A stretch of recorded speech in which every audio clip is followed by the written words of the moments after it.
দ্বিতীয় দফায় অবৈধ অভিবাসীদের ভারতে ফেরত পাঠিয়েছে যুক্তরাষ্ট্র। তবে হাতকড়া শিকল বিতর্ক এবারও পিছু ছাড়ল না। তাদের হাতকড়া পরিয়েই বিমানে নিয়ে আসা হয়েছে। শুধু তাই নয়, তাদের পাও বাঁধা ছিল শেকল দিয়ে। ভারতের প্রধানমন্ত্রী নরেন্দ্র মোদীকে জড়িয়ে সংক্রান্ত একটি ব্যঙ্গাত্মক কার্টুন ছাপায় তামিলনাড়ুর সাপ্তাহিক পত্রিকা ভিকাতুন। এরপর থেকেই সাপ্তাহিকের ওয়েবসাইট আর খোলা যাচ্ছে না বলে অভিযোগ করেছেন অনেকেই।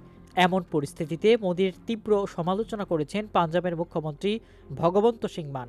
ফলে হাতকড়া বিতর্কে এক প্রকার উত্তাল পরিস্থিতি বিরাজ করছে দেশটিতে।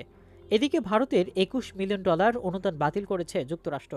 খবর Anandabazar Patrika, the Hindu India Today ও ইয়েস পাঞ্জাবের। সংবাদ সংস্থা পিটিআই এর খবর অনুসারে গত শনিবার রাতে দ্বিতীয় দফায় অবৈধ অভিবাসীদের ভারতে ফেরত পাঠায় যুক্তরাষ্ট্র। অভিবাসীদের ভারতে ফেরত পাঠায় যুক্তরাষ্ট্র। সেখানে থাকা দজলিং সিংহ নামে একজন দাবি করেন তাদের হাতকড়া পরিয়েই বিমানে নিয়ে আসা হয়েছে। শুধু তাই নয়, তাদের পাও বাঁধা ছিল শিকলে। যুক্তরাষ্ট্রের প্রেসিডেন্ট ডোনাল্ড ট্রাম্পের সঙ্গে মোদির সাক্ষাতের পর এই প্রথম বিমান বোঝাই করে অবৈধ অভিবাসীদের ফেরত পাঠালো যুক্তরাষ্ট্র।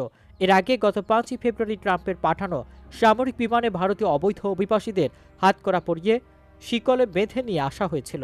তা নিয়ে বিতর্কও কম হয়নি, প্রশ্ন ওঠে সংসদেও।